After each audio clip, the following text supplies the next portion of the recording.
Buenas tardes a todos.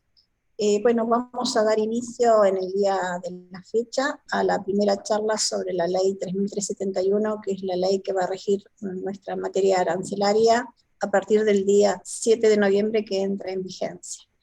A tal fin nos están acompañando en forma presencial el doctor Maximiliano Celli, que es integrante de la comisión que redactó el nuevo proyecto, que hoy, gracias a Dios, es una realidad, y el doctor Pablo Daniel Rodríguez Salto, en quien voy a delegar la charla, que son ellos los especializados en el tema y a quienes les hemos dado la tarea de que nos comenten cuáles son los nuevos lineamientos de la ley, cuáles fueron, digamos, más allá de que en la misma exposición de motivos o de mensaje de elevación está cuál fue la idea del proyecto, pero para que nos ilustren a todos y a cada uno de nosotros, para que tengamos en cuenta que a partir del día 7 de noviembre del 2021 comienza empezamos a regirnos por esta ley.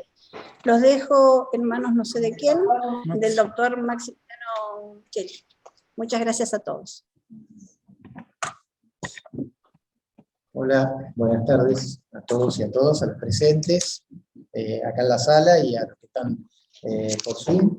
Bueno, primero quiero agradecer la invitación para esta charla a las autoridades del colegio, también agradecer a las autoridades de la gestión del doctor Sánchez, que fue donde se creó la comisión para la reforma de los honorarios, comisión que luego continuó la gestión del colega que ha mirado, el doctor Rodríguez Salto, y que bueno, que hoy es una realidad y que tenemos que estar muy contentos todos los abogados y las abogadas, porque después de tantos intentos fallidos por modificar esta ley que es del 78 y que en esta provincia empezó a regir el 1 de noviembre del 80, hoy tenemos una ley que nos va a empezar a regir y que está adecuada a las realidades que hoy tenemos, digamos, en nuestra provincia. También quiero agradecerle, antes de comenzar, a mis compañeros de la comisión que hoy no están presentes, pero que bueno, también trabajaron arduamente en esto, y bueno, hoy por distintos motivos no pudieron estar aquí. Bueno, la idea de esta charla informativa es poder dar a conocer, digamos, un poco los parámetros generales de la ley. Luego, posteriormente, vamos a hacer un análisis un poquito más pormenorizado de los artículos en sí, y en próximas charlas, que bueno, ya les adelantamos que va a haber, vamos a poder profundizar sobre está en mi cartera. Tráemela. No sé si hay alguna pregunta. No, creo que alguien tenía el micrófono activado.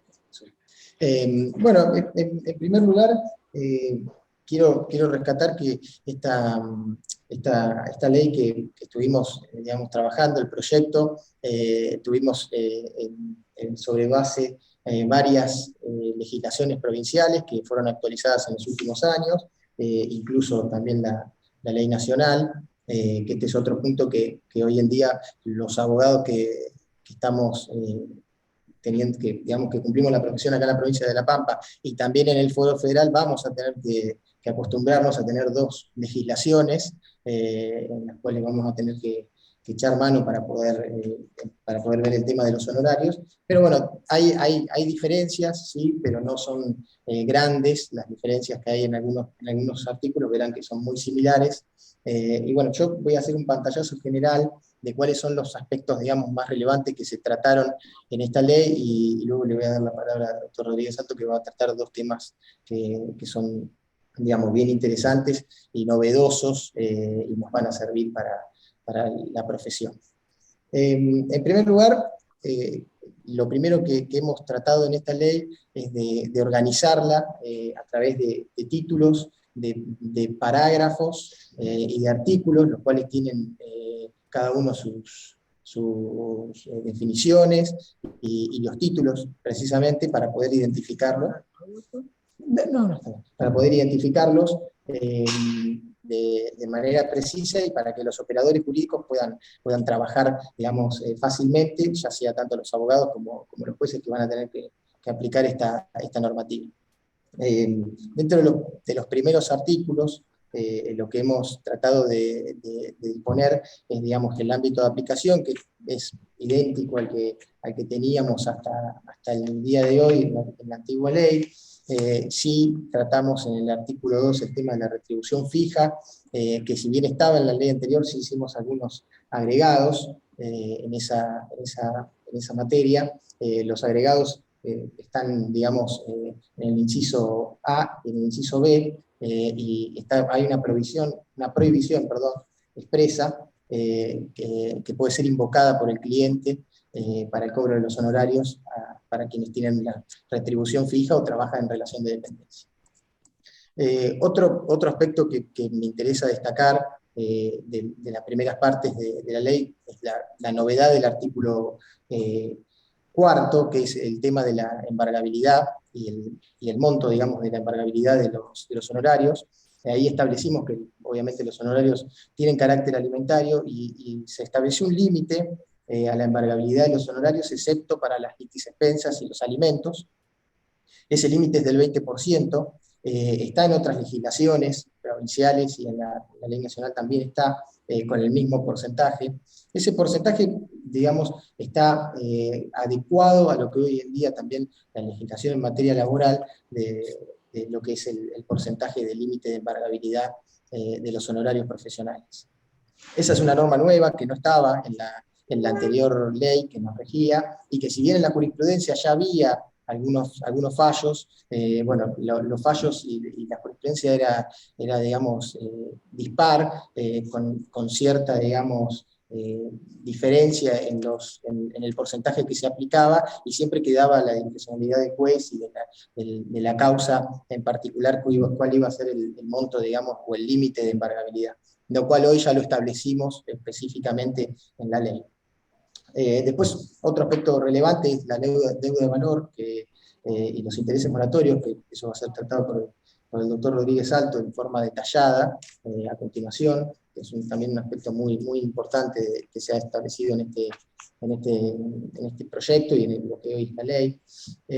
Luego, otro de los aspectos importantísimos es el establecimiento de una unidad de honorarios. Esa unidad de honorarios hubo ciertas discusiones en el proyecto sobre cómo iba a ser, digamos, calculada, si tenía que ser calculada como los SUMED, que hoy en día nos rigen en la mediación, que eran sobre tasas mínimas, o bien la otra opción que se estuvo tratando y que finalmente es la que prosperó, es la de un porcentaje de los sueldos de un juez con 8 años de antigüedad de primera instancia, un juez de la provincia de primera instancia. ¿Por qué se eligió eso? Bueno, se eligió eso básicamente porque teníamos un cierto miedo, para llamarlo de alguna manera, que si elegíamos alguna tasa, digamos, que estuviera en el ámbito de la provincia, esa tasa pudiera ser modificada luego y nos quedaran los honorarios, o el BON nos quedara, digamos, atado a esa tasa y que no se actualizara. La idea es que este BON se actualice como se actualizan los sueldos de los jueces, y que creímos que obviamente los sueldos de los jueces van siendo actualizados anualmente, como mínimo una vez al año, y bueno, eso nos iba a dar, digamos, un parámetro para poder tener los mínimos. Otro tema importante también que tratamos es el establecimiento de los pactos en forma expresa, los convenios honorarios y los pactos en forma expresa, que es un tema también relevante que luego va a tratar el doctor Rodríguez Salto en detalle, pero bueno, ahí establecimos ciertos supuestos y sus excepciones. Otro aspecto también muy relevante de la ley es, digamos, el establecimiento de honorarios mínimos, tanto en labores judiciales como extrajudiciales, y también en el ámbito administrativo, que no existían para todas aquellas actuaciones en el ámbito administrativo, que hay muchos letrados que se dedican al derecho administrativo específicamente, y no había un honorario mínimo, ni estaba regulado, y había que estar a lo que eran, digamos, lo extrajudicial, pero no había una especificidad en el tema, que ahora sí ya la tenemos regulada con honorarios mínimos y demás. Luego también tenemos, bueno, las pautas genéricas de regulación, que es un tema que hemos modificado no en el aspecto sustancial de cuáles son las pautas cualitativas que se tienen en cuenta a la hora de regular los horarios, sino que sí establecimos que esas pautas cualitativas tienen un orden, ese orden es un orden decreciente, y para que quede claro y establecido que digamos, el monto del proceso es lo más importante a la hora de regular los honorarios, y después vienen el resto de las cuestiones que están establecidas en la ley, que no se modificaron en sí, sino que están exactamente como las teníamos en la ley 1007, solamente con una modificación de 2 incisos que estaban en trabajo, digamos. Después otro tema también relevante que hemos tratado en la ley, es el tema de... me perdí en el tema también de las divisiones de las etapas y los procesos. Específicamente tratamos lo que tiene que ver con los procesos concursales, que no era que era un tema, digamos, que no estaba actualizado en la normativa de la 1007, porque había quedado desactualizado con las leyes de concursos de quiebras y demás. Eso lo establecimos también en este proyecto. También actualizamos el tema, obviamente, de las causas penales, las cuales dividimos las etapas de acuerdo a lo que nos marca el nuevo Código Procesal Penal, que es actual. Y otro de los temas que también tratamos específicamente, también que es importante, y que luego lo vamos a ver en detalle en alguna otra de las charlas, es los honorarios a los peritos, porque esta es una ley de honorarios de auxiliares de justicia también, y esos honorarios a los peritos establecimos de forma supletoria cuál iba a ser la aplicación para los peritos que no tengan una ley específica, y les establecimos un mínimo con el objeto de poder darle una seguridad a los peritos para que puedan actuar en el ámbito de nuestros tribunales, porque hoy en día hemos tenido muchos problemas con los peritos, específicamente por el tema de los honorarios, y en otros casos también los honorarios han sido bastante cuantiosos, y bueno, eso es uno de los temas que también tratamos en forma específica. Pablo, yo ya he terminado, digamos, con lo general, así que te doy la palabra para que hablemos específicamente del tema de las reglas de valor y los pactos. Bueno, muchas gracias. Mi introducción va a ser muy corta. Buenas tardes. Antes de entrar en lo de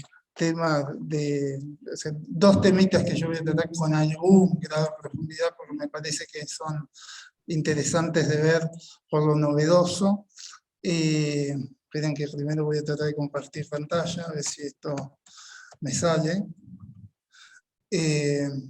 Es decirles o enfatizar o agregar a lo que decía Maxi recién sobre el análisis de las primeras normas, o en general de lo que son las bases fundamentales de la ley que nos va a regir ahora a partir de noviembre. Me interesa destacar, o que quede claro lo siguiente, porque algún abogado me hizo alguna pregunta, y bueno, creo que es importante tenerlo en cuenta. Se siguió, o se rescató, o se mantuvo todo lo bueno que tenía la ley actualmente vigente, la 1007, sobre todo la riqueza jurisprudencial que generó en el fuero nuestro, que se trataron de rescatar las decisiones jurisprudenciales, no solo pampeanas, sino también de otras provincias. Pero lo que quiero destacar es que, porque me preguntaron si lo de esta nueva cosa del WOM venía a derogar lo que tenía que ver con la regulación de honorarios en porcentajes. Y la respuesta es no, es un rotundo no. Lo vamos a ver en un momento, pero básicamente la regla de todo juicio que tenga contenido patrimonial sigue siendo el mismo, se regula en porcentajes. ¿Por qué se mantuvo esa regla? Porque funcionó bien, inclusive creemos que porque fue muy buena. Nosotros en ese aspecto, la ley 1007, al no haberse modificado en la provincia de La Pampa por la 24.432, si no recuerdo mal, mantuvo buenos porcentajes de honorarios en las regulaciones, y por lo tanto no se iba a tocar algo que funcionaba bien y que retribuía bien los honorarios profesionales. El WOM es una solución que viene para dos problemas. El primer problema es aquellos juicios que no tienen contenido patrimonial. En ese caso,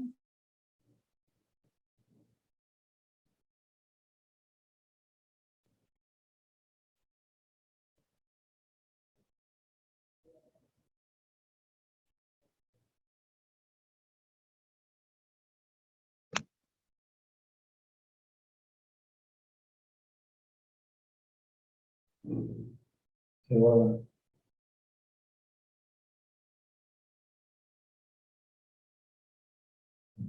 Buenas tardes. Disculpen la interrupción, se había caído el sistema. ¿Me escuchan de vuelta? Sí, ¿Sí? sí. Bueno, les decía, el WOM tiene dos objetivos. El primer objetivo es usarse como método de regulación en los juicios que no tienen contenido patrimonial.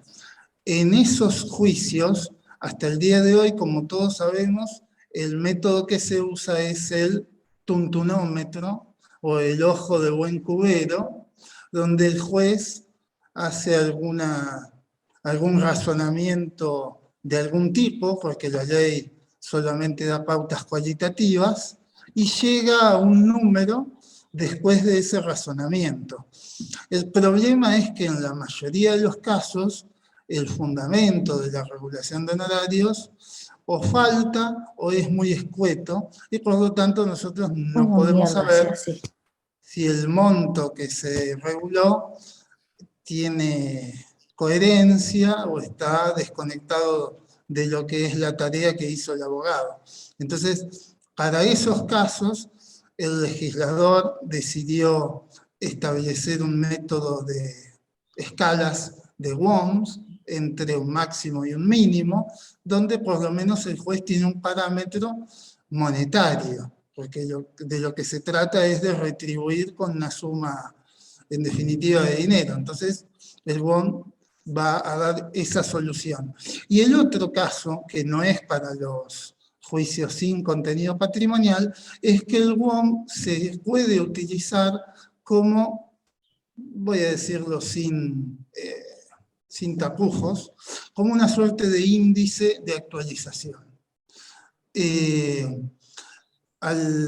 Ahora voy a entrar en el tema específico, pero al disponer la ley que los honorarios son una deuda de valor, o el derecho y crédito de honorarios es una obligación o un crédito de valor, esa obligación escapa a la prohibición de indexación que todavía nos rige de la ley 25.561, y por lo tanto son admisibles ciertos métodos para calcular ese valor a valores actuales.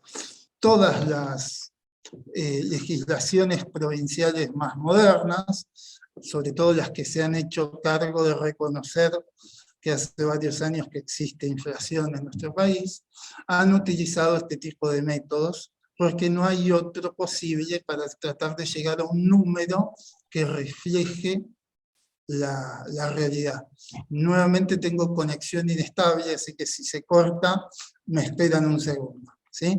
Voy a compartirles, antes de entrar específicamente en lo que tiene que tener deuda de valor, la pantalla con un, si es que puedo, a ver, sí, acá, a ver si me deja. No. Sí, ahí.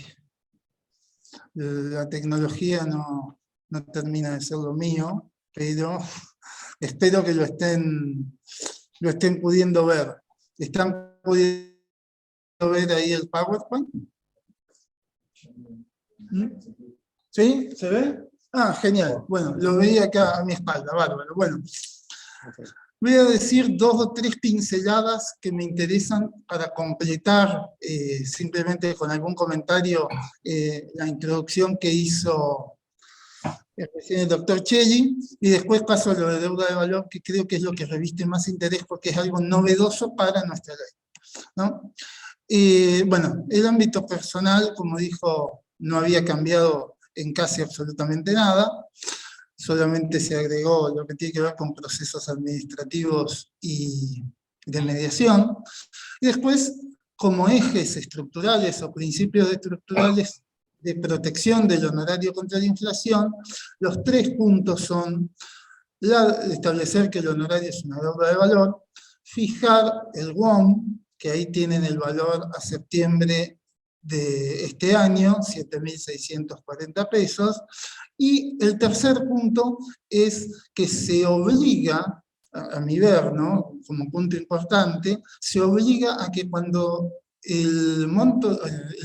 cuando la base regulatoria no es dinero, sino que es un bien, la tasación de ese bien, que hoy hacemos según el artículo 23, y que en la nueva ley son los artículos 28 y 29, sea sí o sí a valores constantes. O sea, tiene que expresarse en una moneda que permita mantener ese valor tasado. Y cuando el perito o el juez incumpla esa solución, tiene unas aristas o unas vías de escape a que el abogado puede echar mano para que el honorario no le quede desfasado, como ha pasado. No es el punto específico de esta primera charla, pero algo más vamos a ver después.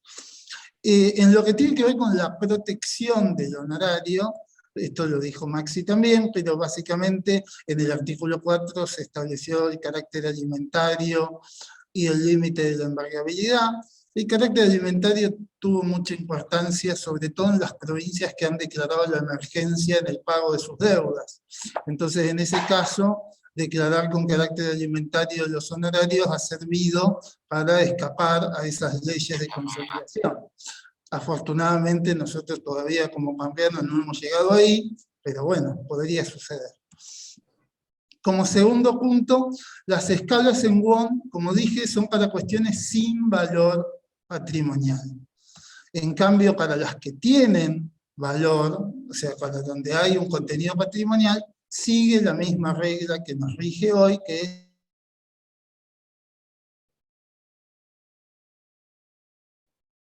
es en porcentajes. En general, lo que tiene que ver con los porcentajes que ya tiene la ley nuestra.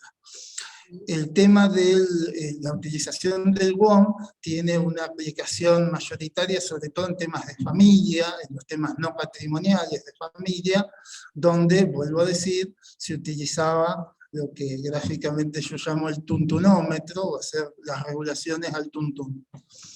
La conversión a WOM de los honorarios en dinero, que esta es la segunda función que tiene el WOM, cuando, violando la que establece la ley, se fijen en una suma dineraria los honorarios, la propia ley dice, si usted me violó, tiene que hacer esto. Y el abogado puede echar mano a esta solución, que es pedirle la conversión inmediata de la suma dineraria en cantidades de WOM. Las cantidades de WOM serán números enteros o fraccionales, ¿no? Pero de esa forma es una manera que se tiene de mantener más o menos actualizado el WOM hasta, y ahí lo vamos a ver, el momento más cercano al pago posible. Se fijaron mínimos imperativos, o sea, hay una regla acá, que es el 12.2, me estoy adelantando, pero no importa. Hoy en la ley nuestra tenemos también, o se interpreta que los mínimos son imperativos, pero hay una jurisprudencia, sobre todo basada en las normas que se introdujeron en el contrato de locación de servicio, en el entonces 1627 del Código de Vélez, y ahora en el 1255 del Código Civil y Comercial, donde dice que los mínimos se pueden básicamente perforar, y no importa lo que digan las leyes locales. E inclusive hay una línea jurisprudencial también que arrancó, creo que a fines de los 90 o principios de la década del 2000, con un famoso fallo donde un síndico pretendía cobrar una gran suma de dinero en una regulación de honorarios por la liquidación de un banco, y donde el pagador era el Banco Central, si mal no recuerdo, y a partir de esa línea de fallos que se creó para sumas estratosféricas, se ha trasladado a otros casos mucho más pequeños y por lo tanto con circunstancias fácticas totalmente diferentes, un criterio que dice que los mínimos que dice la ley se puede aplicar o no. Entonces acá, ante esa jurisprudencia, se decidió establecer una ley, una norma fuerte, si se quiere, donde le dice al que la tiene que aplicar, que es el juez, que debe respetar los mínimos, los tiene que cumplir, porque es la voluntad del legislador, ¿no? Después veremos lo que sucede, pero por lo menos la norma que nos ha dado la Cámara de Diputados dice que los mínimos se tienen que respetar.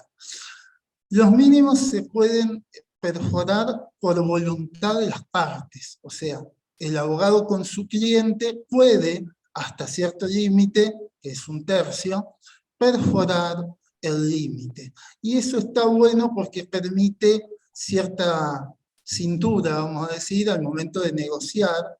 Hay casos que verdaderamente son muy grandes en lo que tiene que ver con el valor económico respecto de la tarea profesional a realizar, y por lo tanto se estima que dentro del marco de la necesaria libertad de contratación tiene que existir una suerte de válvula de escape hasta cierto límite. Y la otra regla, esto lo van a ver en el artículo 24, es que se estableció, o la Cámara de Diputados dijo que en la provincia de La Pampa no se aplican los límites.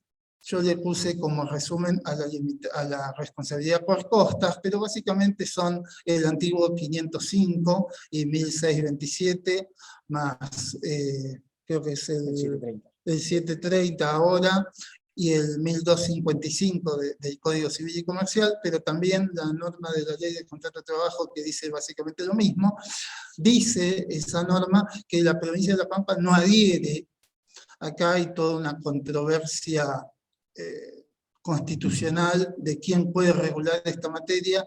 Yo no la voy a dar ahora porque se escaparía en el tiempo, pero en la exposición de motivos con la que el colegio acompañó el proyecto de la Cámara de Diputados, está resumidamente explicado cuál fue el criterio que llevó a tomar esa decisión. Pero básicamente la jurisprudencia pampeana, hasta hoy tenemos a la Cámara santarroceña y al Superior Tribunal también, debo decir, decidiendo que esas normas son aplicables, aunque sin un análisis pormenorizado o profundo sobre su constitucionalidad o sobre su aplicabilidad o no a la jurisdicción pampeana.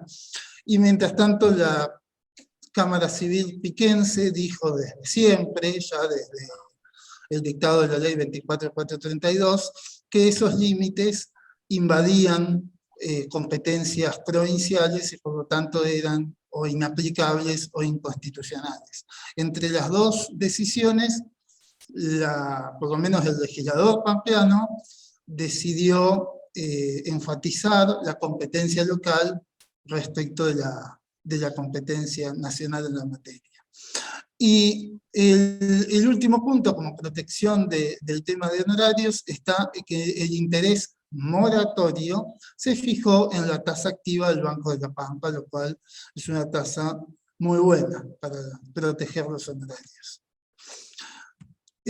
Sobre métodos ya lo dijo todo recién el doctor Cheli, así que no voy a ingresar.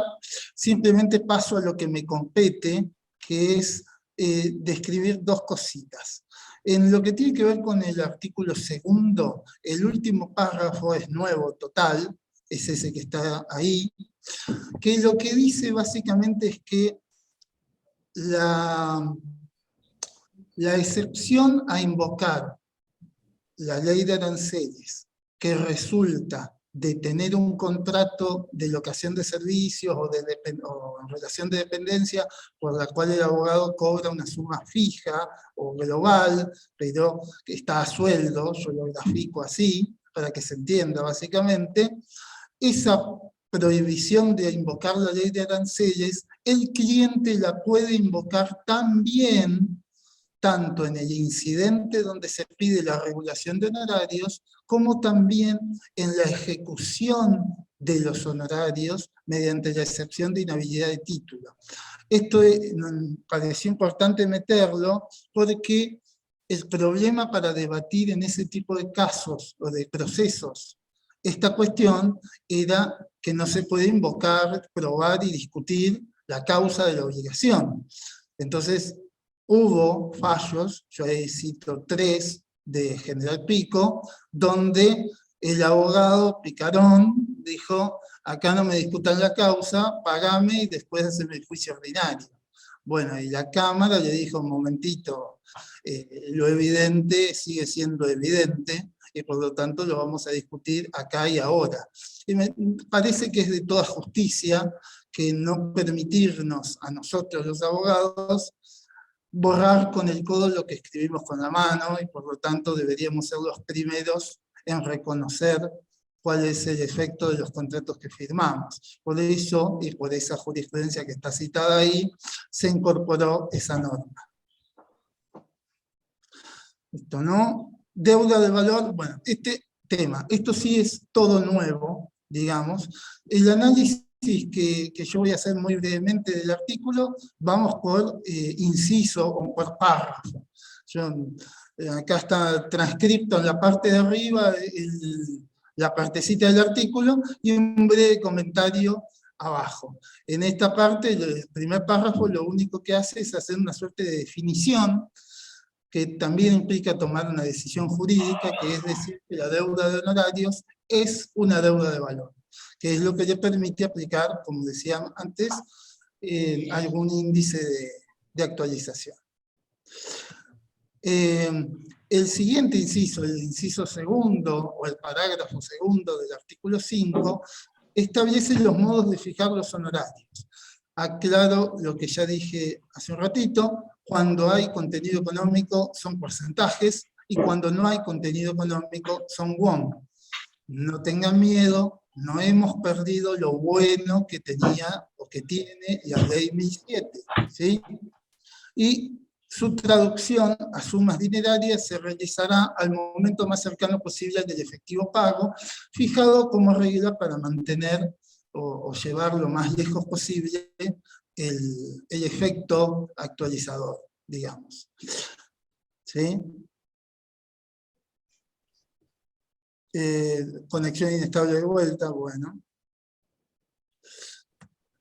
El segundo párrafo del inciso segundo dice que si el valor de los bienes tenido en cuenta para regular en porcentajes no estuviera expresado en forma que permita mantener su valor con el paso del tiempo, o sea, ahí aclaro, si el juez o el perito incumplieron el artículo 28 y evaluaron en pesos, hay una válvula de escape que es esta. El abogado puede exigir la conversión a won al momento de la regulación.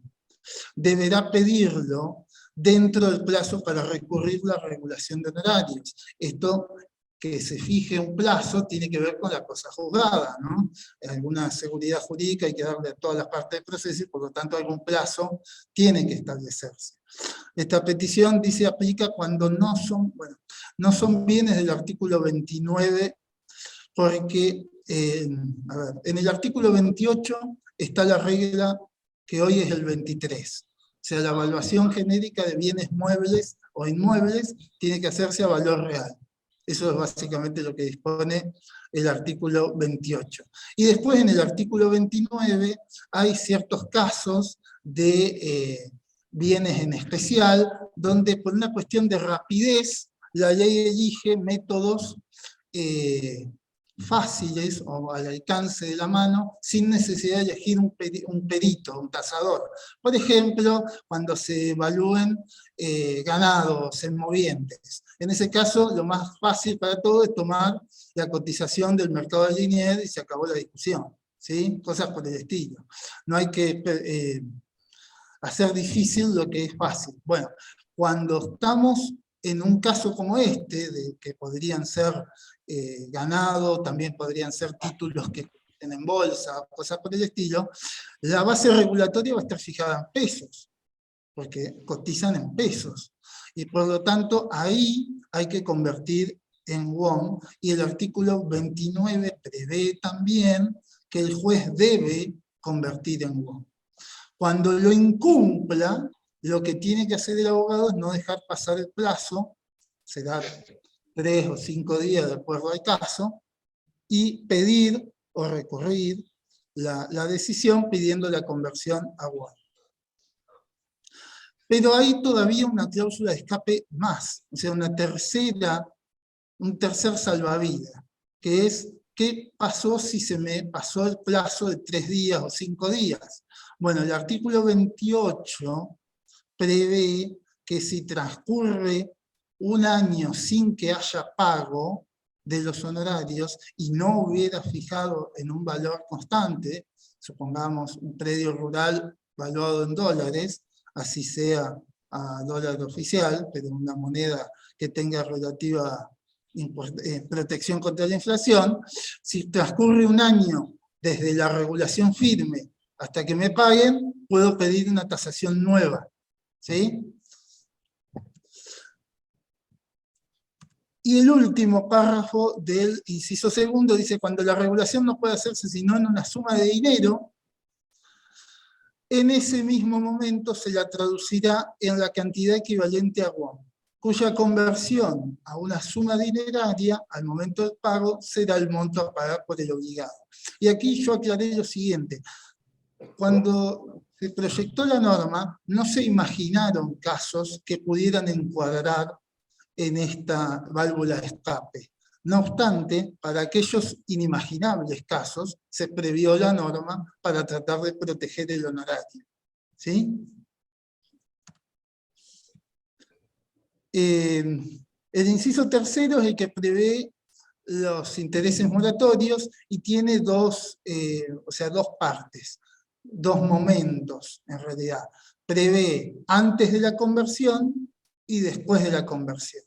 La primera parte dice, de haberse establecido los honorarios en cierta cantidad de won e incurrir en mora el obligado al pago, los intereses moratorios serán fijados a tasa pura, despojada del efecto inflacionario, para el periodo de mora anterior a la traducción de la deuda a una suma dineraria. ¿Esta regla qué es? Es la regla que la doctrina da cuando analiza el 772. O sea, cuando tratan las deudas de valor, dice, si la deuda está expresada en valor y yo te voy a actualizar el valor, el interés moratorio tiene que ser a tasa pura, porque si no hay una doble actualización, porque las tasas de interés en la Argentina tienen más de corrector inflacionario que de tasa de interés propiamente dicha. ¿Sí? Entonces, está fijada la regla ahí, reconociendo que eso es así, para que no haya errores que despojen a clientes que tengan que pagar honorarios, porque también cuando uno hace una ley, piensa no solo en el abogado, sino también en el que tiene que pagar.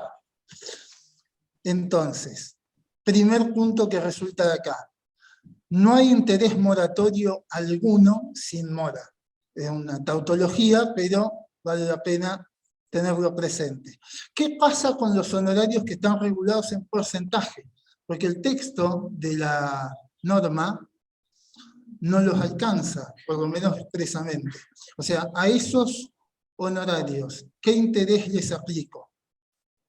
La respuesta que a mí se me ocurre, esto es por fuera de la ley, pero personal, quiero decir, es esta, que antes de la conversión de la deuda a suma dineraria, no hay que aplicar interés alguno, porque lo que se actualiza es la base regulatoria con su respectivo interés. O sea, si la base regulatoria, por ejemplo, en un daño y perjuicio, era una suma dineraria, tanto por incapacidad sobreviniente, tanto por daño moral, etc., cuando me tienen que pagar los honorarios, el porcentaje se calcula sobre la base actualizada.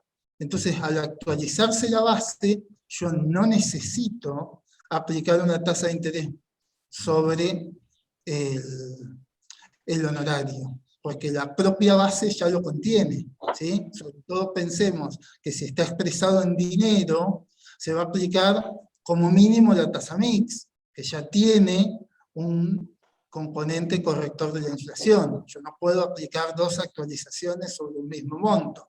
Entonces, en ese caso, se me ocurre que no hay que aplicar interés alguno. Y si su valor de conversión es un bien y se fijó en moneda constante, bueno, en el primer caso, no hace, lo que decía recién, no hace falta el interés moratorio porque ya lo tiene la base. En el segundo, cuando el valor del bien se fijó en moneda constante, creo que se puede aplicar analógicamente la misma regla que está prevista para el won. ¿Sí? O sea, si el won se le aplica tasa pura a los honorarios regulados en porcentaje sobre una base regulatoria que no devenga interés, el valor de un inmueble, también podría aplicarse la misma tasa, me parece. Estamos hablando de entre un 4 y un 8% anual, según la jurisprudencia dominante. ¿Sí? Recalco, tiene que haber mora. Si no hay mora, no hay interés moratorio. Y después me queda sobre esto el segundo momento. A partir de entonces, o sea, de la conversión, y siempre que exista mora, se aplica la tasa activa, como habíamos dicho antes. ¿Qué pasa con los honorarios fijados en porcentaje? Lo mismo, después de la conversión, hay que aplicar la misma tasa, o sea, la activa, que para los que estaban originalmente previstos en won, porque las dos son sumas dinerarias. ¿Sí? Una vez que estamos hablando de dinero, hay que aplicar la misma tasa. Y el último punto, si se incumplieran las previsiones de la ley que manda no regular honorarios en montos de dinero nunca, eso es la intención de la ley, pero si se incumpliera, lamentablemente no hay otra solución que no aplicar el interés. En dinero, antes de la mora no habrá interés, porque no habiendo mora no se puede aplicar el interés moratorio. O sea, eso queda como un caso análogo si se quiere, pero que nosotros podemos modificar estando atentos para pedir la conversión en won cuando corresponda. Y la pregunta más importante, me parece, que tiene este artículo es cuándo opera la conversión de la deuda de valor en dineraria. El 772 no dice cuándo. Habla del momento en que deba hacerse la devaluación. Y el artículo tampoco lo define, sino que da la regla que tiene el primer párrafo de que la conversión tiene que hacerse al momento más cercano posible al pago. ¿Sí? En virtud de que desde la conversión se aplica la tasa activa del Banco de la Pampa, generalmente, esto lo apunto, le conviene también al deudor que la conversión se demore. O sea, que sea lo más lejos posible. De manera que hay una suerte de equilibrio entre las pretensiones del abogado en mantener actualizado su honorario y también del cliente en no convertir en suma dineraria, porque desde que deba y haya mora, se le va a aplicar una tasa de interés bastante grande. ¿Cómo hace el abogado para apurar la conversión? Ejecuta, remata y practica planilla. Depende de nosotros, ¿sí? Básicamente. Entonces, a mi ver, el momento debería ser el momento de practicar la planilla, que es el más cercano posible al del pago, según mi propia y personal interpretación del artículo 5.2, párrafo primero. O sea, cuando ejecuto, voy a hacer una conversión provisoria de tipo procesal, que tiene que ver con las reglas del juicio ejecutivo y del juicio de ejecución por transición, que es, vos no podés despachar una ejecución si no hay una suma de dinero líquida.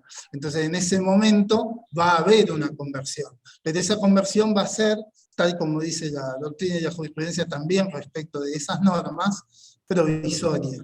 Y el monto que se va a pagar va a ser el que corresponda al momento del pago. Bueno, acá los honorarios va a ser lo mismo y la conversión va a ocurrir en el momento más cercano al pago posible, que me parece que es la planilla. Pactos de honorarios, que es el segundo tema. Antes que esto, no sé si tenían o quieren preguntar algo, solo tienen que habilitar el micrófono. Yo estoy teniendo calor.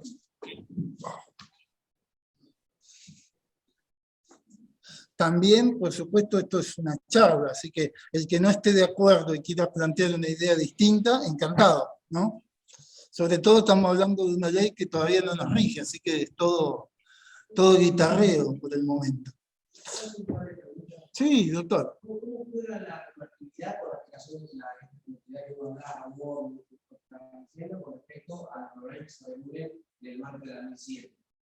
Nosotros ahora empezamos a pedir por eso. Bueno, a ver, lo repito para los que están siguiendo la charla por Zoom.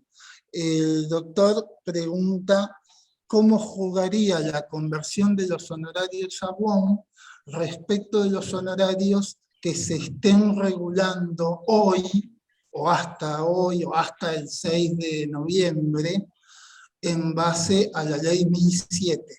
Bueno, nosotros no lo pusimos hoy dentro de los temas generales, pero debimos, la norma transitiva de derecho transitorio. La ley prevé, o sea, la ley 3371, prevé una regla que se eligió una regla simple para tratar de no complicar las regulaciones. La regla simple es la de las leyes procesales, que es que se aplica a todo lo no hecho.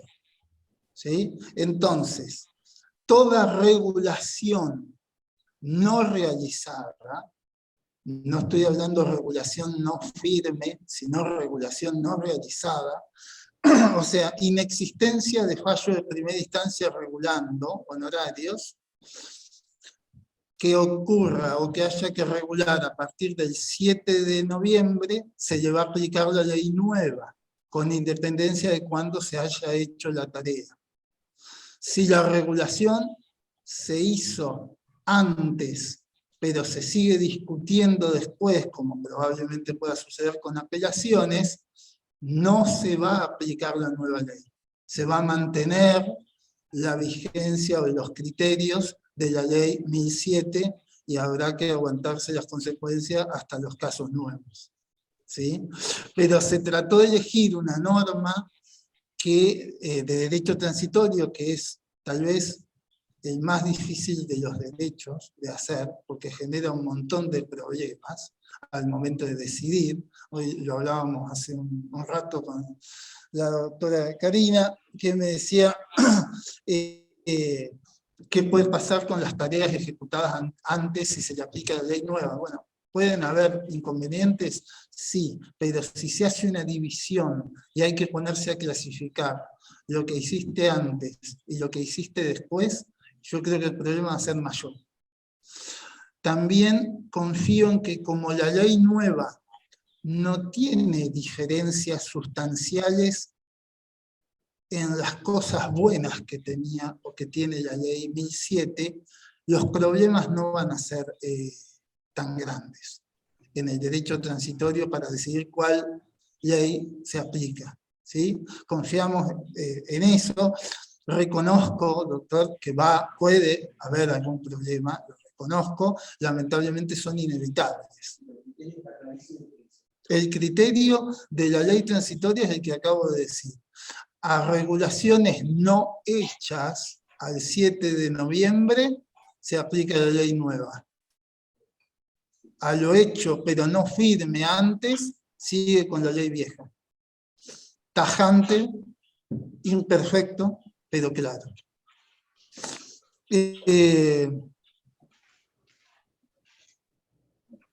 ¿Alguna otra pregunta? Yo tengo Sí, decir. la ley, ¿qué te conviene con eso? O sea, todo lo que por ahí se habla de la acción pública, ¿no? Después va a regular el peso, el porcentaje, el peso. ¿No? Sí. Ahora, el juez, esa conversión de WOM, la deuda que está regulada en porcentaje. O sea, que el WOM, para que no le sirve más que para los procesos que no tienen. El WOM sirve para más que los procesos que no tienen monto, sino que también sirve para la conversión. Porque vos podés pedir una deuda en porcentaje sobre el fondo, podés utilizar el WOM, o sea, que es una tercera función del WOM. ¿Correcto? A ver. Entonces, la pregunta es: Sí. cuando el juez regule los hechos, con la aplicación de la ley, ¿va a regular un porcentaje y lo va a hacer automáticamente a la condición de WOM? ¿Sí o no? Digamos, o eso es lo que hay que pedir. Bien.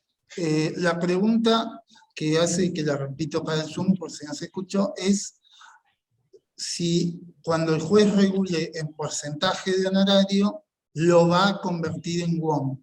¿Sí? Correcto. La respuesta, desde mi personal interpretación y de lo que estoy seguro que fue la voluntad del legislador, es que no. O sea, lo que está en porcentajes debe mantenerse en porcentajes, porque eso es lo bueno de la ley 1007 y que queremos mantener. Yo he tenido noticias, no obstante, de regulaciones de horarios santarroceñas, donde se regula aún fijando o cumpliendo el arancel, pero dice te corresponden tantos pesos. Debo reconocer que en el texto de la ley 21.839, literalmente es lo que corresponde. Debo reconocerlo literalmente. Pero es una pésima idea en un país inflacionario y con una ley que nació durante inflación, que después se agravó, pero que nació durante un periodo inflacionario.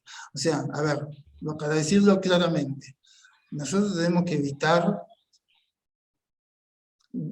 a como dé lugar, tener montos de dinero antes de cobrar, siempre. O tenemos que tener porcentajes, o tenemos que tener cantidades de WOM. Y esa es la regla del artículo.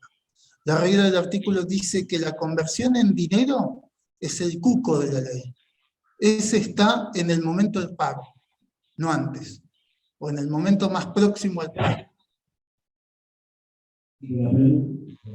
La pregunta es, esa conversión, digamos, la inversión que regula sobre un determinado es el 15%, ¿correcto? Entonces vos en ese momento tenés un valor de 100.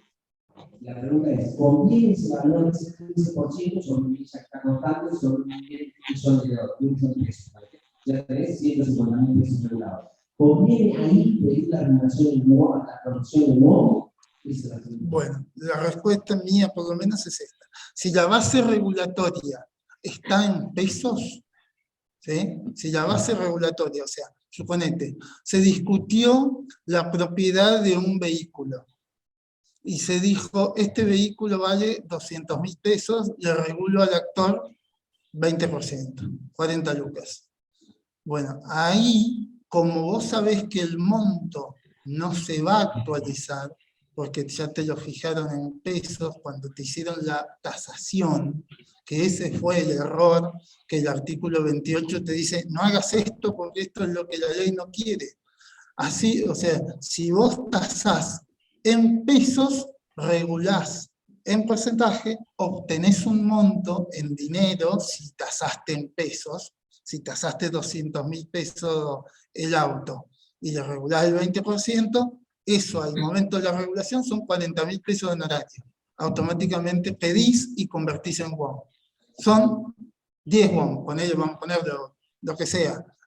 En realidad dividido 7, 40 te da 5 WOM, o 4 WOM y algo, ¿sí? Entonces vos ya tenés ahí WOMs, y de ahí en adelante tenés WOMs. Pero ahí el problema te lo origina que el valor de tasación se hizo en una moneda no constante. Cuando ocurra eso, hay que estar atento y pedir la conversión en WOM, porque en ese caso es cierto, el porcentaje a vos no te sirve, porque vas a tener el porcentaje de un precio devaluado con el tiempo. En cambio, cuando los montos, aunque sean expresados en dinero, si se actualizan, te va a convenir siempre el porcentaje. Por ejemplo, los daños y perjuicios.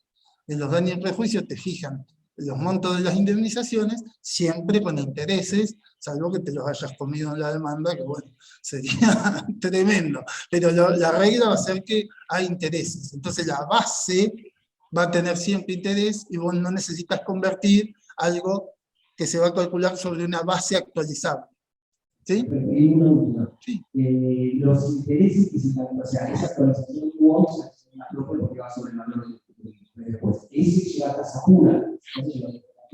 Si convertiste a WOM, desde la mora hay tasa pura. Antes de la mora no hay nada. ¿Cómo? ¿Cuándo queda la tasa activa? Cuando se convirtió en suma dineraria. La tasa activa requiere dinero porque tiene un componente inflacionario muy alto. Sí. Bueno, si la deuda de origen fuese el valor, ¿conviene pasar a la deuda de valor?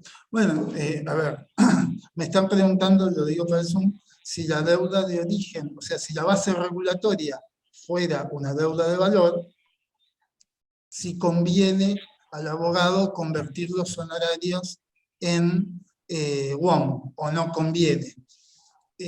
Habrá que ver de qué tipo de bien o crédito se tratara el que está debatido. Si es un valor de un inmueble, claramente en los últimos años se han depreciado, en los últimos pocos años, ¿sí? El mercado está bastante por el piso, al lado de cómo estuvo. Pero las indemnizaciones de daños y perjuicios son todas deudas de valor, por ejemplo. Y en ese caso se van a fijar en montos que se va a aplicar la tasa de interés de la sentencia y a vos te conviene, me parece a mí, por lo menos en principio, mantener en porcentajes porque vas a tener un interés que te va a ir corriendo todos los días. En cambio el WOM se actualiza una vez por año o dos. Depende del incremento de los sueldos de los jueces. ¿Sí?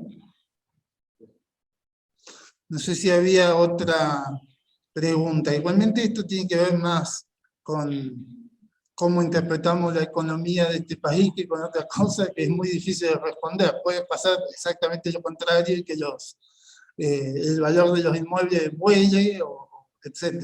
¿Sí? Sí.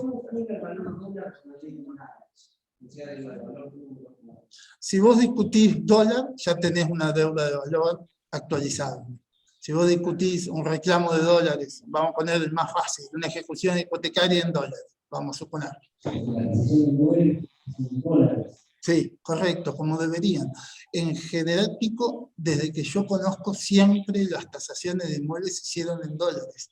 Pero acá he visto, producto de nuestra actividad en el Colegio de Abogados y producto de la fundada queja de una colega de acá de Santa Rosa, que le tasaban los bienes de cierta importancia, acá ubicado en la ciudad de Santa Rosa, en pesos. Entonces, cuando lograba firmeza, no valía nada, lo cual no es raro, sobre todo si se demora en salir la sentencia. Siempre son preferibles, porque son más cercanos a la realidad, los valores en dólares. Te regulan porcentajes sobre bases regulatorias. Siempre el oficial, porque el otro no existe, doctor. No, a ver, yo te digo, a ver, está preguntando el doctor a qué dólar se hacen las evaluaciones. El dólar, o sea, a ver, seamos realistas. Todos sabemos que sobre todo cuando se venden campos, se ha logrado para llegar a un acuerdo preventivo de impacto el dólar oficial con más. No ganancia, pero siempre. Bueno, acá me dice la doctora que en un concurso preventivo se tuvo en cuenta el dólar solidario. Hay de esos rebusques derivados de las teorías del esfuerzo compartido y llamar en coche. Pero se me ocurre lo siguiente como respuesta. El tasador va al campo, recorre el campo y dice, esto en el mercado vale $3.000 la hectárea. ¿Qué dólar? El único que vale la pena, el billete. Y cuando hace la tasación, ¿qué dice? Bueno, estos 3.000 son 6.000 oficiales, o son 5.500 oficiales. No hay otra opción. O sea, no se puede utilizar un método ilícito para hacer una tasación.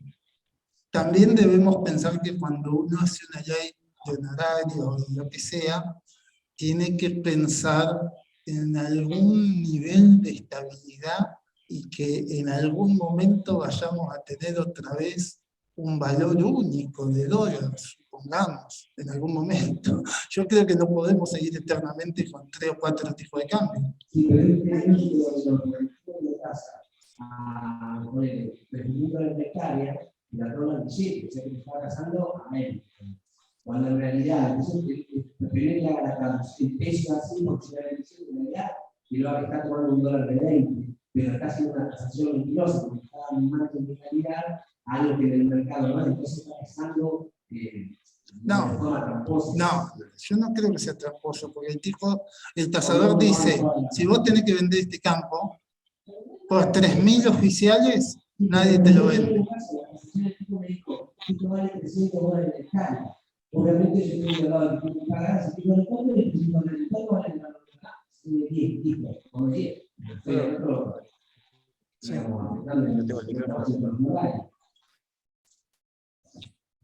la realidad es que pasa a $1 oficial, pero si el valor de tasación que hay que vender es $1 que vale el doble. Entonces, los honorarios sí nos afecta enormemente.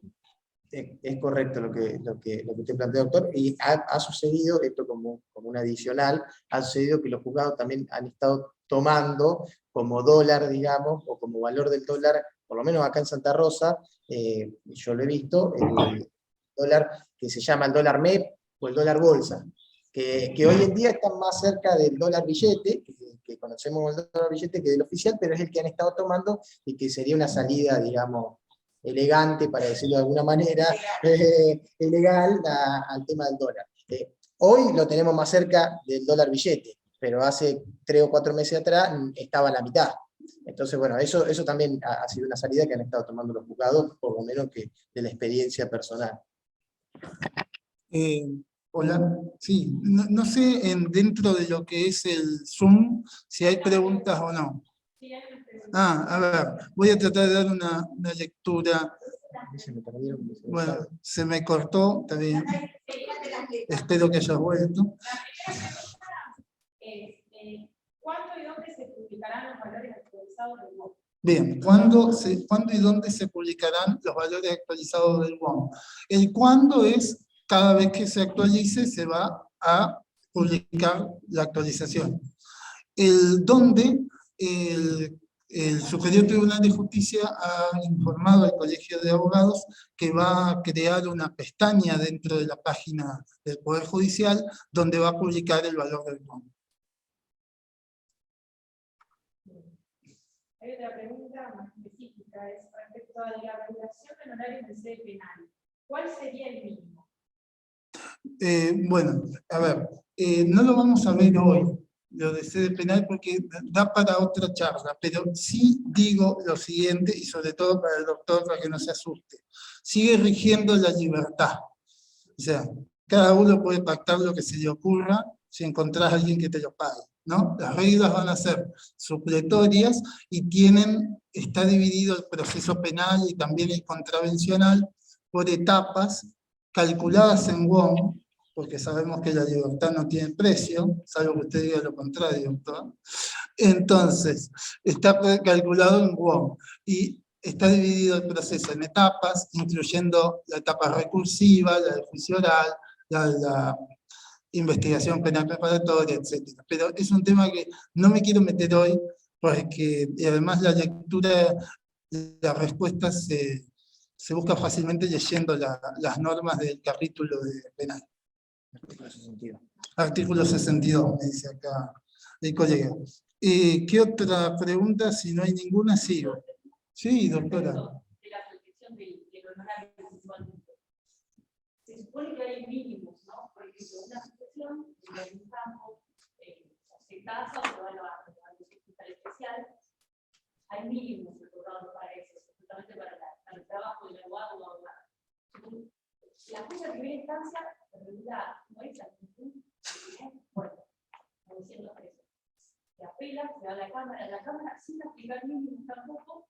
Uno de los jueces dice, le voy a 11.000, el otro dice, no, vamos a regular de 40.000, y se empata el presidente y dice, no, vamos por 11.000. Se va al superior tribunal. ¿Qué desestima por una cuestión formal de recursos extraordinarios? ¿Qué protección de que la del colega? ¿Hacer un juicio al imperjuicio? Esperar el cambio de ley. Sí, pero mientras tanto, No tengo solución para eso, doctor. la respuesta. El error principal ahí está en haber tomado, o sea, repito, esta ley, si se quiere, uno de los mayores méritos ha sido tratar de dar pautas para aquellos, para reducir, vamos a decir, la discrecionalidad judicial, bueno, vamos a decir la discreción judicial, a partir de que entre en vigencia aquellos juicios que no tengan una base regulatoria económica, por lo menos usted va a tener un parámetro que es una escala en WOM. Y los que tienen y no lo cumplen. Mecanismos constitucionales que todos conocemos.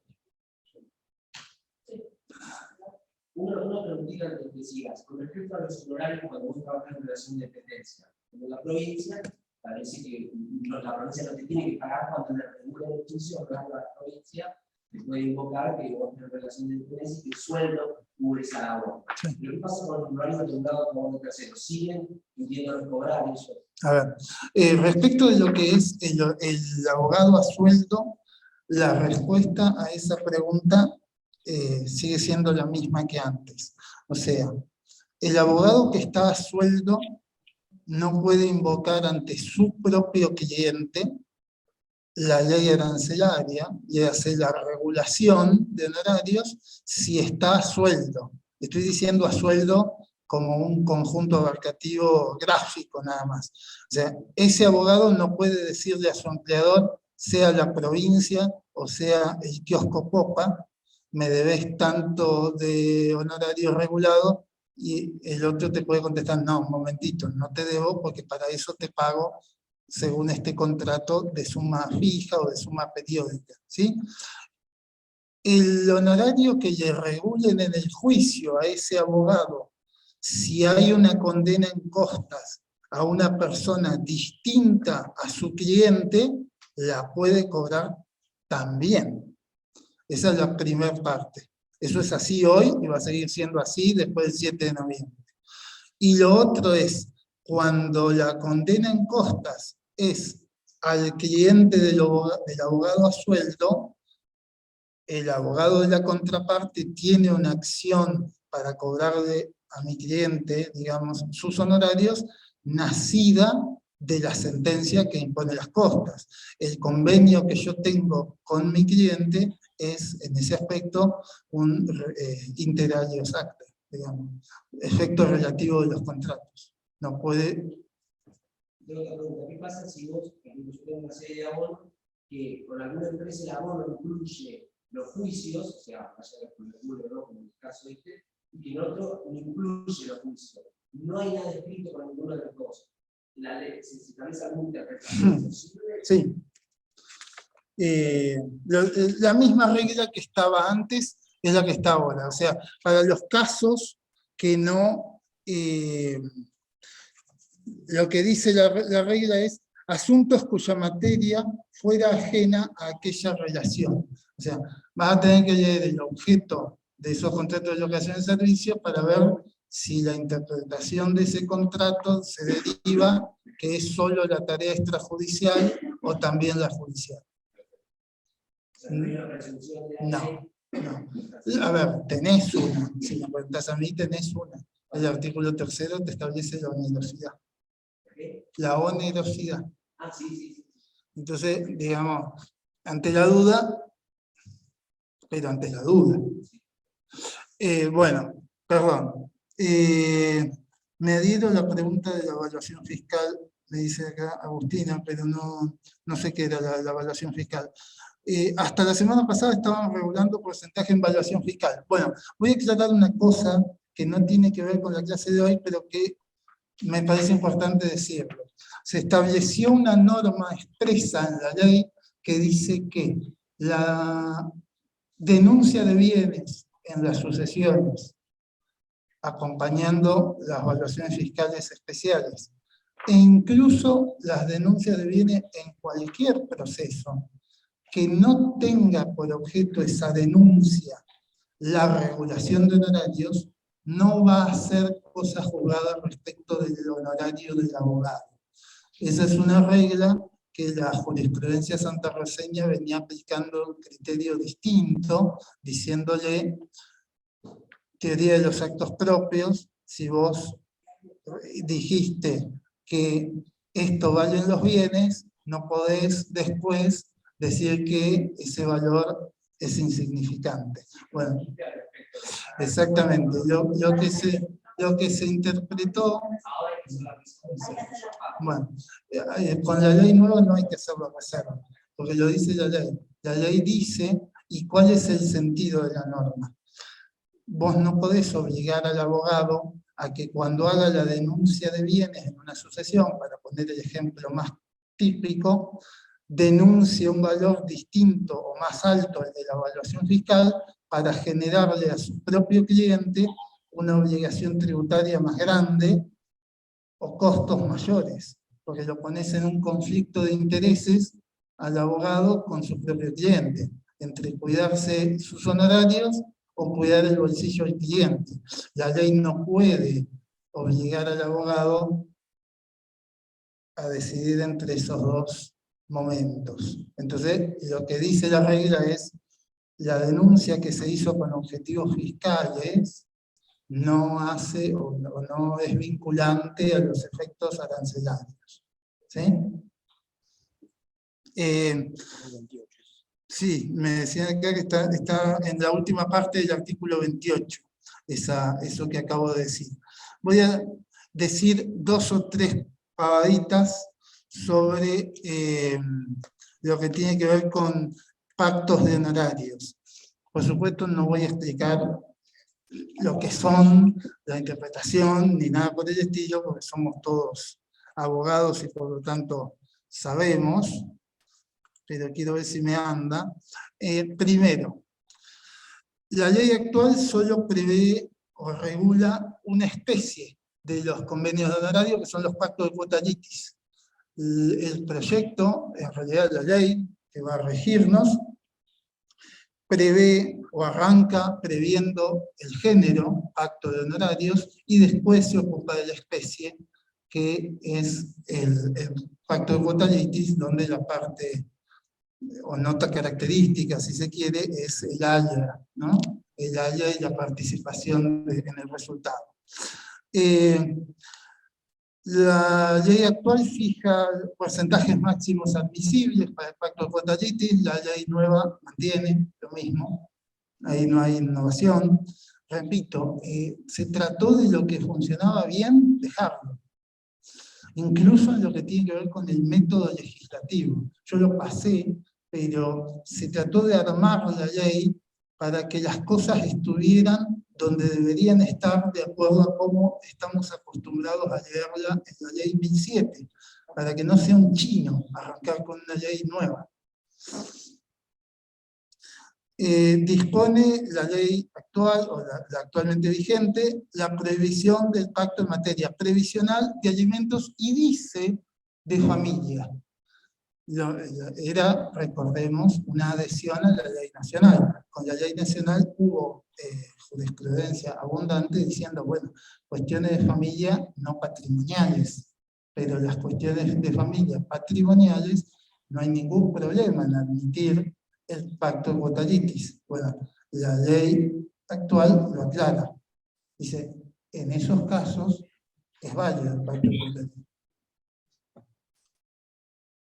Tampoco se permite en la ley actual pactar honorarios exclusivamente con respecto a la duración del proceso.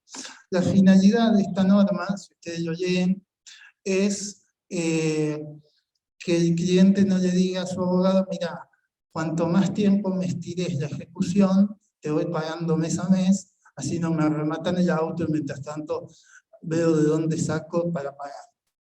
Ese pacto notoriamente ilícito, la ley lo quería prohibir con esa norma. Pero se eligió eliminarlo, no porque ese pacto sea ilegal. Ese pacto va a seguir siendo ilegal porque tiene causa fin ilícita. Siempre va a tener causa fin ilícita. Pero ¿qué sucede? Con el texto de la ley, como está hoy, también se impide algo que es hasta deseable, que es que el abogado se apure. O sea, ¿qué mejor que reconocerle un bono, si se quiere, o algo por el estilo, al abogado cuando en vez de tardar 5 años, el juicio tardó 2? ¿Qué hay de antiético o ilegal en eso? Nos pareció que no tenía por qué, por eso se eliminó.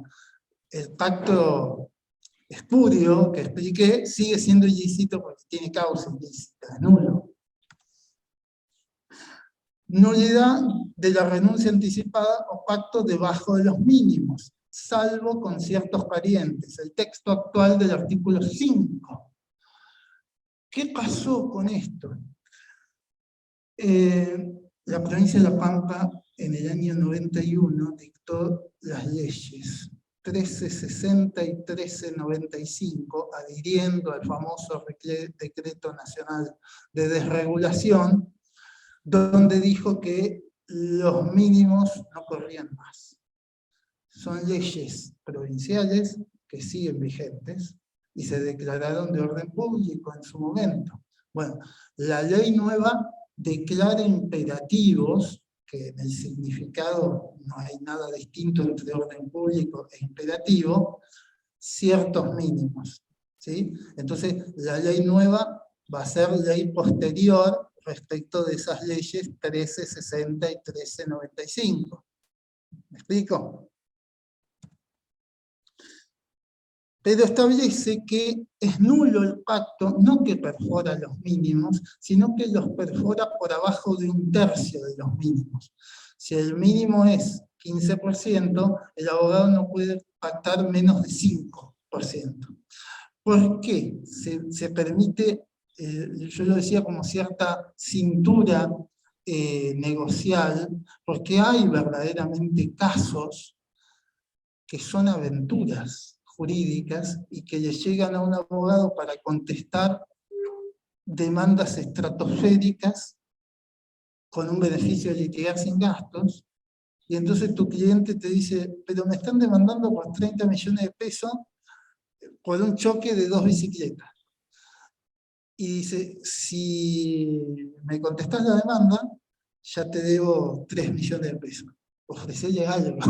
O sea, para evitar esos abusos, estoy haciendo un ejemplo burdo, por supuesto, pero he visto algunos disparates, se permite cierta gimnasia para bajar los mínimos hasta el límite de 1/3.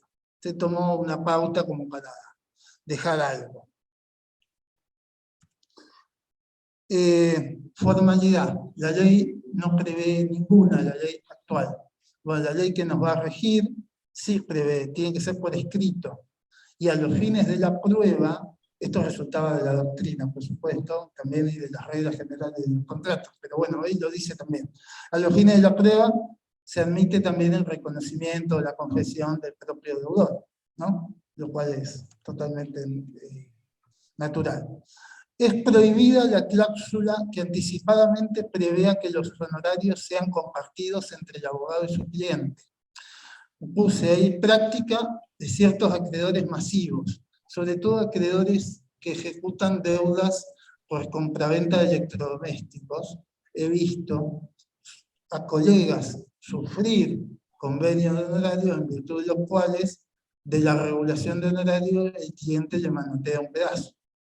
Bueno, por lo menos en la ley eso está prohibido y quedará a criterio del colega invocar esa prohibición o no después de la regulación. Una cosa, las leyes imperativas de protección del abogado son todas antes de la regulación. O sea, una vez que vos tenés la regulación en la mano, podés renunciar, porque ya ahí tenés un derecho meramente patrimonial y podés hacer lo que quieras. El tema está en protegerte antes, que no te lo puedan coartar por anticipado. ¿Sí? Se puede pactar la cesión al cliente con motivo del cese del vínculo. Esto se aclaró porque hay casos donde en abonos, que decía recién Marco, o temas donde hay muchos juicios que llevar adelante, cuando el cliente quiere cambiar de abogado, generalmente se siente y le dice, mira, ¿cuánto te puedo estar debiendo por los juicios que tenés en trámite? 10 pesos, listo, 10 pesos, acá los tenés y cedeme todos los honorarios regulados o a regularse y me ocupo yo de cobrarlos. ¿Sí? Entonces, para permitir esa actividad, se incluyó esa aclaración. Con los parientes no se podría perforar un tercio de los mínimos anticipadamente, según la ley nueva. O sea, acá empeoró la relación familiar. Van a venir los hermanos a decirnos, me estás queriendo cambiar. Pero bueno, vuelvo a decir, yo entiendo que cuando hay un vínculo familiar de por medio, primero que no hace falta escribirlo, y segundo que si lo vas a escribir, con que te protejas con un tercio alcanza, que es hasta donde la ley te lo permite, y si después de que te lo regulan lo querés renunciar, está perfectamente válido. ¿Sí? A ver qué más puse. La jurisdicción para discutir sobre los pactos de cuota litis es siempre la Pampa, obviamente de pactos de cuota litis que competan a la justicia pampeana, ¿no? Si yo, no sé, tengo matrícula federal y hago un asunto que lo voy a llevar en los tribunales federales de Bahía Blanca, esta ley no se va a aplicar y por lo tanto el pacto tampoco. Pero si el pacto es para trabajar en La Pampa, la discusión va a tener que ser siempre pampeana. Se prohibió la prórroga de jurisdicción como protección del abogado pampeano. ¿Sí? Esto a sugerencia de un colega que nos dijo que a veces ciertas empresas de cierta envergadura te hacen litigar, sobre todo en la ciudad de Buenos Aires. ¿Qué más? Se regulan detalladamente los distintos casos de extinción anticipada del vínculo. En la ley actual no hay nada, no dicen nada. Había que ir a las reglas generales de los contratos y hacer gimnasia, vueltas carnero y triples mortales para llegar a soluciones sobre qué pasa cuando el vínculo entre el abogado y el cliente que celebraron un pacto de honorarios se extingue. ¿Qué pasa con ese pacto? Bueno, está previsto, lo van a ver en el artículo 8, y ahí citamos la fuente doctrinaria para que puedan leerlo mejor, con citas jurisprudenciales, qué sé yo, todos los distintos casos. Cuando se extingue por culpa del abogado, con culpa del cliente, sin culpa de ninguna de las partes, renuncia unilateral, etc. Se trataron de prever todos los casos. El pacto de cuota litis solo se puede hacer hasta la sentencia definitiva, en realidad dice, salvo que se refiera a la reversión o revocación de la sentencia definitiva.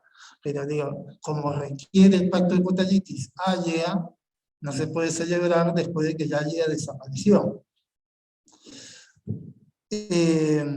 Los mismos porcentajes, como decíamos, y casos que la ley 1007 sobre el cargo de las costas, respecto de los porcentajes honorarios, que dice que podés llegar hasta el 40% en el pacto de cuota litis si te haces cargo de los gastos, sigue diciendo lo mismo. No, acá dice cualquier cosa. Ah, acá, perdón. Se aclara que se puede celebrar pacto de cuota litis con menores, pero con requisitos. En realidad dice niños, niñas y adolescentes. Los requisitos son los que admite hoy la jurisprudencia, con vacilaciones.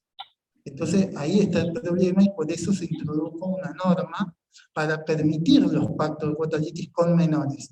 Obviamente con los requisitos que están ahí, que es máximo el 20%, requiere homologación con intervención previa del Ministerio Popular.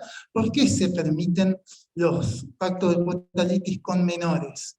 Porque a veces es la forma que tiene un menor que sufrió un accidente de tránsito, por ejemplo, de acceder a un abogado diligente, pero costoso. Entonces, en ese caso, consigue con un pacto no poner dinero que no tiene y encima va a tener un abogado de su confianza, con cierta diligencia, presuntamente gratis, a menos que gane el juicio. No vemos que haya un motivo bueno para coartar este pacto o los pactos en estos tipos de procesos. Yo en General Pico, por lo menos, que es donde más litigo, los veo con cierta habitualidad. Nunca vi que hubiera un problema. Por supuesto, se controla su contenido para que no haya lesiones objetivos subjetivas, ¿no? Por eso también se dispuso el 20%, etc. Pero no hay un impedimento, o sea, un reproche moral al pacto de cuota litis con menores celebrado con su representante legal, etc. O sea, nadie está diciendo que haga firmar al niño de 5 años. Y yo agregué ahí que me parece que la misma solución es aplicable analógicamente respecto de otros incapaces, que es como se trata doctrinariamente el asunto. O sea, el motivo, la ratio legis es la misma. Bueno, finalmente, para no aburrir, lo que dijo ya recién o al principio acá Maxi sobre el BOM, no voy a repetir. El 12.1 también, no, esto todo lo dijo o lo dijimos en las cosas que fuimos viendo. Así que ahí es donde termina la charla de hoy. Quedamos todos abiertos a preguntas y vuelvo a reiterar que la idea era, o es, por lo menos de momento, que en próximas charlas analizar otras partes específicas de la norma. Voy a agregar ahí. Si me dejas agregar ahí, y después ya dos temas.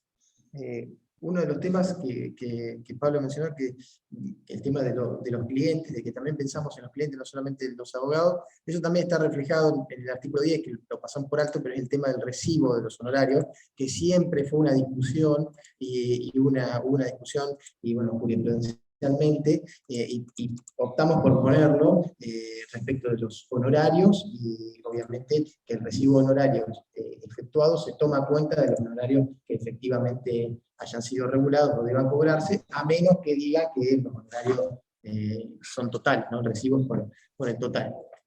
Otro tema también que no mencionamos, el tema que también después lo vamos a analizar en profundidad, hemos bajado el plazo obviamente de cobro de los honorarios de 30 días a 10 días, eso está al final de la ley, pero bueno, es como una mención. Y finalmente, otro de los temas que quería aclarar es que acá Pablo en PowerPoint aparecía de los pactos, en el artículo 9, inciso A, el tema de la sentencia definitiva. Esto lo claro porque en realidad dice sentencia de primera instancia para los pactos hasta el momento que se puede celebrar. ¿Por qué vale la aclaración? Porque ha habido fallos en los cuales la sentencia definitiva se ha tomado como que la sentencia definitiva no era la de primera instancia, porque no se encontraba firme, entonces era la sentencia de cámara, o posterior incluso. Y otro tema, antes de ingresar a la pregunta, como para cerrar la charla, que también incorporamos, y lo vamos a ver más adelante, es el tema de la regulación de honorarios por el recurso extraordinario provincial declarado inadmisible. Lo que no estaba, y bueno, era un tema que obviamente era un trabajo profesional que no se estaba retribuyendo ni y tenía que por ahí, obviamente, la declaración de inadmisibilidad, ya sabemos como que, qué tipo de cuestiones pueden entrar en juego en eso. Así que bueno, no sé si... ¿Lo de los pactos? Sí, no, lo de los pactos es antes de la sentencia de primera instancia. El pacto hay que presentarlo antes de la sentencia de primera instancia. No sé si tienen alguna pregunta. Quiero que quede bien aclarado el tema de la perforación de los límites, porque por ahí como está redactado, no tengo la ley ahora, pero como está redactado, no es lo mismo un tercio del límite fijado, como vos dijiste, si termina en el 15, podés bajarte hasta el 5, y un tercio del mínimo, o sea, si es el 15, podés bajarte hasta el 10. ¿Está claro eso?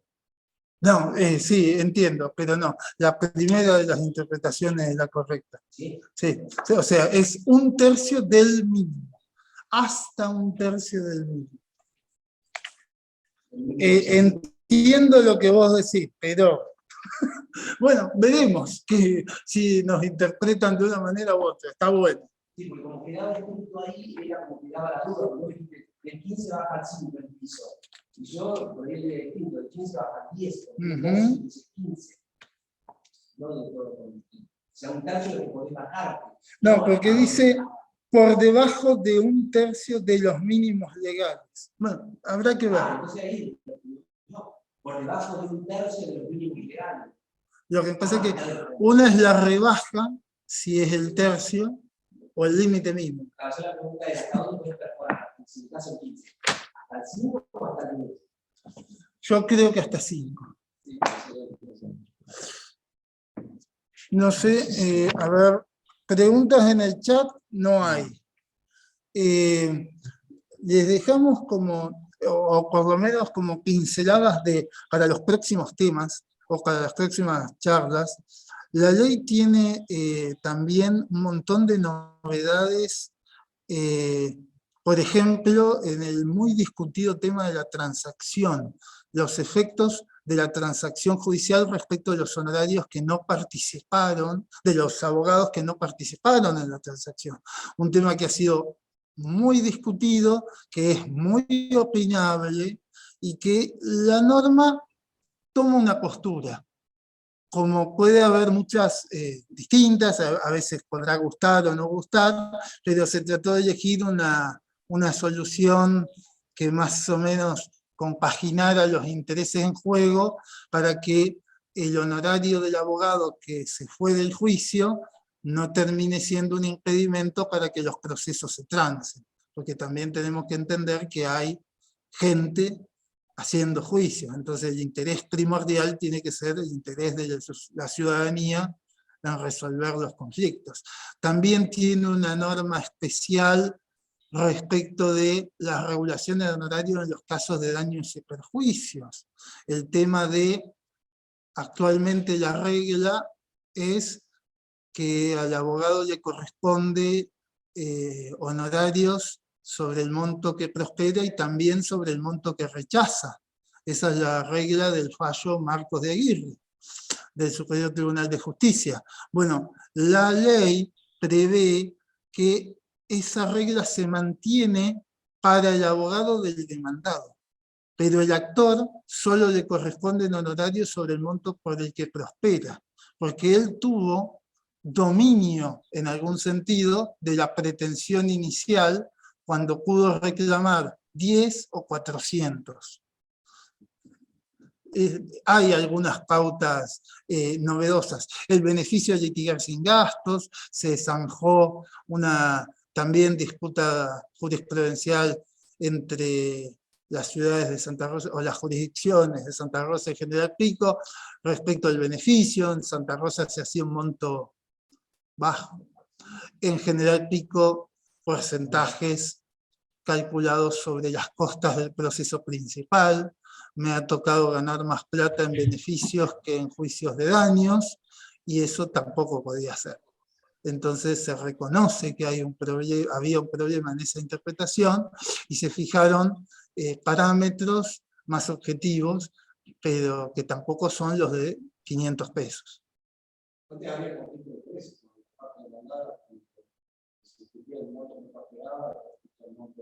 Bueno, ese es el tema en Marcos de Aguirre, ese es el fundamento. De Marcos de Aguirre el fundamento es ese. Le dice, pero ese fundamento funciona para el demandado. ¿Por qué? Porque el demandado, vos, si gana el juicio, se daba la paradoja que la regulación era cero, porque no había base regulatoria. Entonces ahí Marcos en el fallo ese, el Superior Tribunal le dice, no, un momentito, hay que regular sobre lo que prospera y sobre lo que se rechaza. Entonces, ese era el fundamento fuerte del fallo, que se mantiene, pero al actor le dice, vos no te podés beneficiar con un monto que abultaste vos. Y si el abogado se quiere proteger, porque su propio cliente le está diciendo, el abogado le dice, hay que reclamar 10, y el cliente dice, yo quiero 400, bueno, puede firmar un pacto de quotality diciéndole, sos un cabeza dura, me vas a pagar por 400. No sé qué otras cosas, de momento tampoco avanzar demasiado sobre los otros temas, pero si tienen preguntas las tratamos de contestar.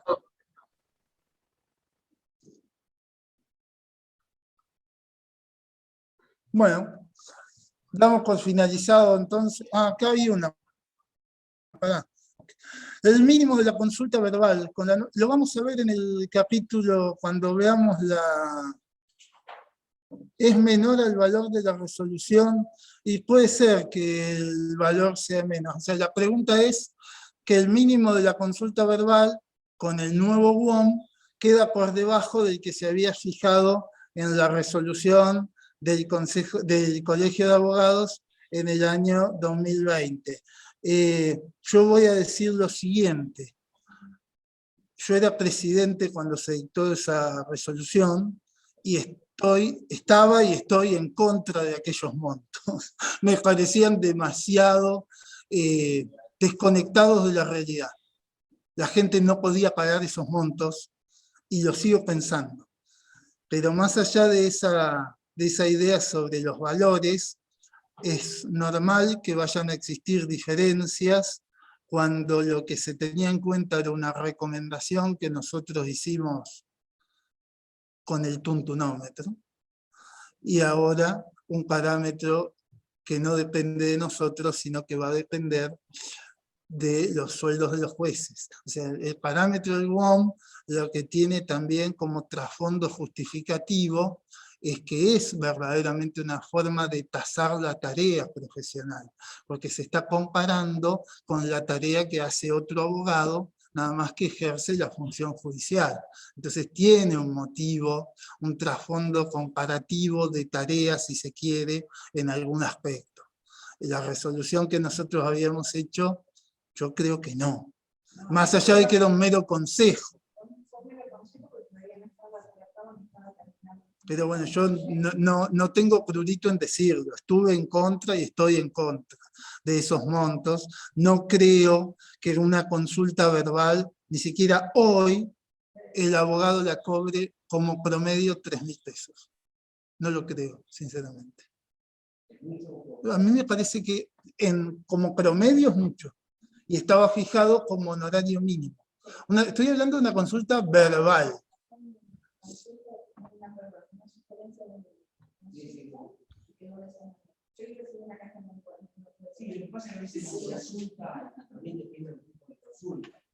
La consulta... Sí. A mí un colega me suele decir que viene a la consulta generalmente una persona que le quiere preguntar por qué le están cobrando 300 pesos más de celular por boleta. Entonces imaginemos esa persona la probabilidad que tiene de pagar la consulta. ¿Cómo? Google. Bueno, sí, pero es otro problema.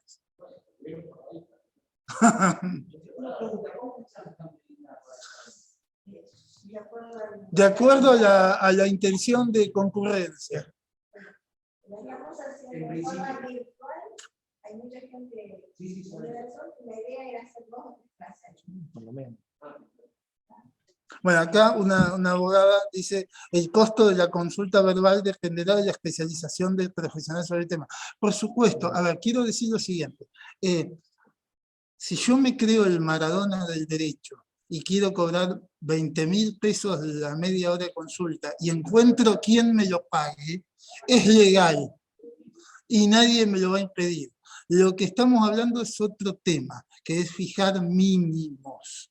Y a mí me parece que esos mínimos, para la generalidad de los casos, son altos. Lo decía antes. Vos podés regular, no sé bien el proceso, pero nunca vas a quedar pauta que va a pedir una regulación de penal para después. En General Pico te regulan bien. ¿Sí? Sí. Porque nosotros nos quieren los jueces en General Pico. No sé cómo es acá en Santa Rosa, doctor. No, es cierto.